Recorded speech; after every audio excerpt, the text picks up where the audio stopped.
Welcome to the ISO on the Gonzaga Nation SI Media Network. Today's guest is one of the best in the business, the head coach of the Longhorns of Texas, Chris Beard. Coach, thanks for joining. Glad to be on. Hey, we have never met, but I've watched your teams from a distance, and I've just been awed at what you guys do defensively. Tell me how your philosophy has come together and the key points of implementing that philosophy. I appreciate that. Right back at you, too. A lot of respect for you as a player and everything you've done for basketball after playing. Defensively, we've always been a team that tries to basically just kind of disrupt the offense. Going back to my junior college days, some of my coaching mentors, certainly having a chance to be with Bob Knight for 8 years and Pat Knight for a couple. So long before the no middle and the side, we basically just have always been a team that our identity was defensively. And the idea is to win a championship at any level. Of course, in our game now, to win 6 games in 3 weekends, I think the idea is that you've got to have a defense that you can depend on. Offense can come and go, but defense can kind of be the foundation that can help you win games in March.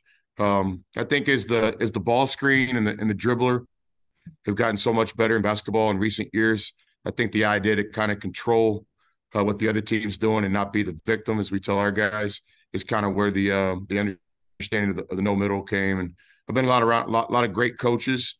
Certainly my time with Mark Adams at Texas Tech contributed to the specific defense that we both play now.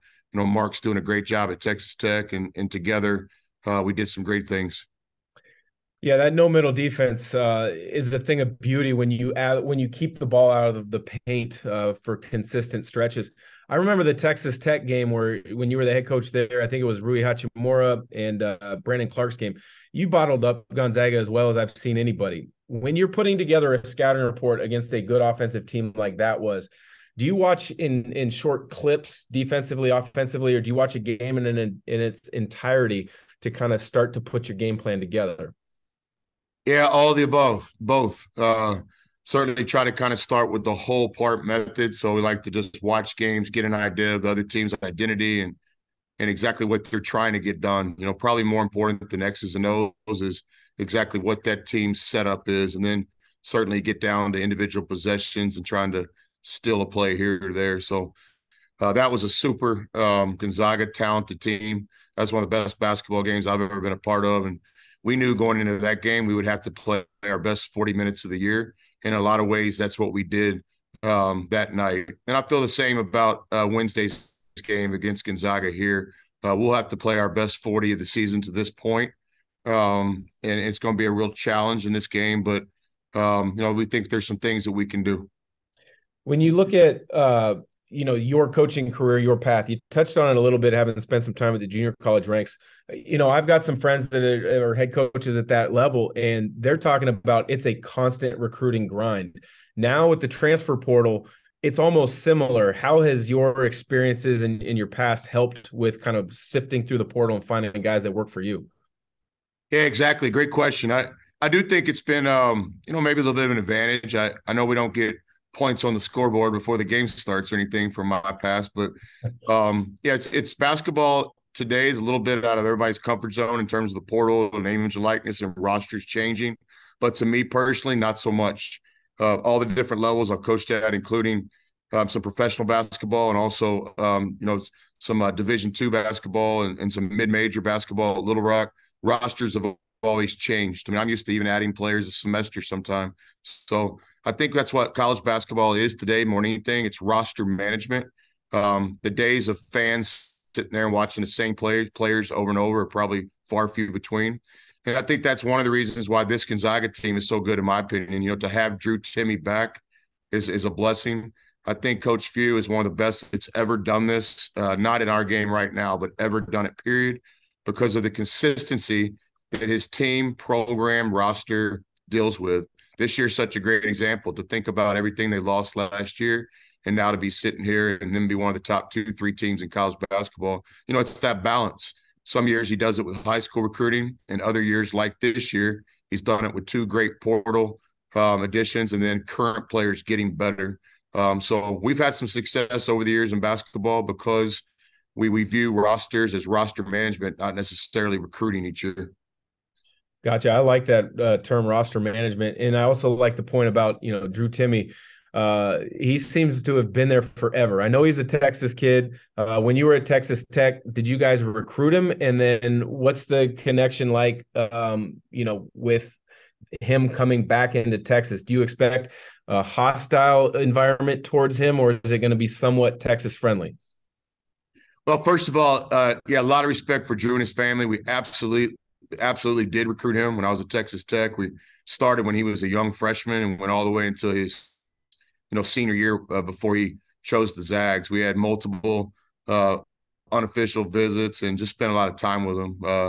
Kind of a funny inside the box story, kind of outside the box story would be a couple times when we went in there, we called him either kind of like right before practice or right after practice, and I really kind of developed almost like a friendship with him. I don't know, I don't want to speak for Drew, but my relationship with him was a little bit different than coach player. We really got a chance to meet him and get to know him over the years, all the way down to the last phone call when he called us and told us he was going with the Zags. He's just a class guy. Anybody that knows Drew, like me and like you, basketball doesn't define him. Mm-hmm. He's really kind of one of the best human beings I've ever met. He cares about the game more than just himself, and he's a guy obviously that enjoys life. And I'd like to think that I've got a little bit of that in me too. In terms of him coming back to Texas, no, nothing but respect. I mean, he's made basketball better in my hometown of the Dallas-Fort Worth Metroplex. He's done a lot of things for basketball. I view him as a guy that we should show great respect for. Now, we're building a great crowd here. One of the best things about coming out there last year was seeing the student section and everything that Coach Few has built. We're in the early stages here, but we got a great thing going on in our new arena and our new student section called the Corral. So I'm sure the students won't be, trying to kumbaya with Drew before the game, and probably aren't going to be throwing him gift cards, but there will be a level of respect at this game because our crowd's a little different. We try to have a lot of fun, but we also respect the game. So Texas Tech has a great student section. You just left there. You've got a chance to kind of be at the forefront of a new arena with the Moody Center. I've heard it's unbelievable, and you're putting some stamps on how you want the student section to support you guys. What are the processes like in that? I mean, do you get to talk to the architects about redesigning certain things if they're not too far along with it, meet with students? Because from what I've read, you're pretty hands-on with everything in your program. Yeah, it's part of our identity. It's part of my priorities. I think in college basketball, there's a relationship between attendance, home court advantage, and winning.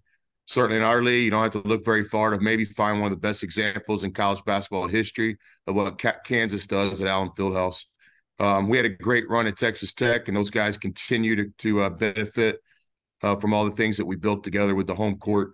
I've been doing it long ago, back at Fort Scott Community College and Seminole State and Little Rock. We've always created home court advantages. Texas has great tradition of basketball. Some of the best games, crowds, fans in the history of basketball have been here. Our goal is to build it consistent.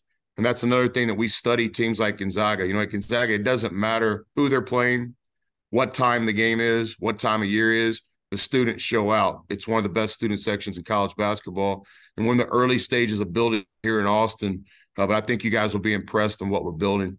The actual building, I can't take credit for that. The setup was already made before we decided to come home and take the job. But we benefit from it. Matthew McConaughey, Charles Attal, and others that put into the design of this building, they always wanted the students to have the best seats. And so in a 360-degree lower bowl, 270 degrees, one full sideline, and both baselines are the student section. It's called the Corral. Again, we do a lot of the things that Gonzaga does. We're not quite there yet with consistency, but we're getting there quickly. Well, Coach, I really appreciate it. I'm looking forward to watching the game. Unfortunately, I won't be able to be down there at some point. Hopefully, I will call a Texas game. But best of luck in every other game except for this week. So thanks for joining, Coach. Understood. Thank you. See you soon.